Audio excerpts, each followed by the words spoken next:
नमस्कार. जय महाराष्ट्र. महाराष्ट्राच्या राजकारणात आजच्या दिवसभरातील अतिशय महत्त्वाची राजकीय घडामोड. उद्धव ठाकरे यांच्या शिवसेनेसाठी अतिशय महत्त्वाचा दिवस आणि आजच्याच या गणेश जयंतीच्या दिवशी एक महत्त्वाची राजकीय घडामोड मुंबई मातोश्री या ठिकाणी घडलेली आहे.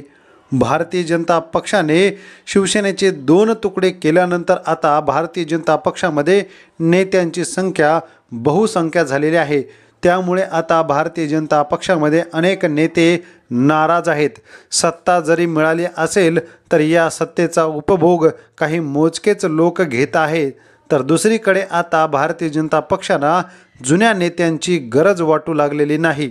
यातच आता महत्त्वाची घडामोड घडलेले मातोश्री या ठिकाणी भारतीय जनता पक्षाचे नेते आमदार रणजितसिंह मोहिते पाटील यांनी आज उद्धव ठाकरे यांची जवळपास 1.5 तास चर्चा केलेली आहे. मातोश्री या ठिकाणी मुंबईमध्ये भेट घेतलेली आहे.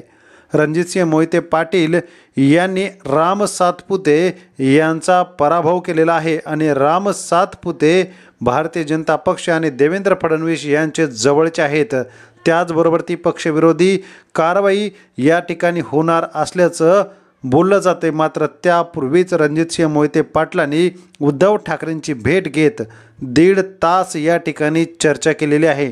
त्यामुळे आगामी काळामध्ये उद्धव ठाकरे यांच्या शिवसेनेमध्ये रणजितसिंह मोहिते पाटील आपल्या असंख्य शेकडो कार्यकर्त्यासह आणि पदाधिकाऱ्यांसह पक्षप्रवेश करणार असल्याचं बोललं जात आहे. त्यामुळे येणाऱ्या जिल्हा परिषद निवडणुका, महानगरपालिका निवडणुकीच्या अगोदर मात्र उद्धव ठाकरे यांच्यासाठी पुन्हा एकदा भारतीय जनता पक्षातील नाराज नेते आणि इतर सत्ताधारी पक्षातील नाराज बंडखोर नेते पुन्हा एकदा ठाकरेंच्या शिवसेनेमध्ये येण्यासाठी उत्सुक असल्याचं सध्या तरी दिसून येत आहे.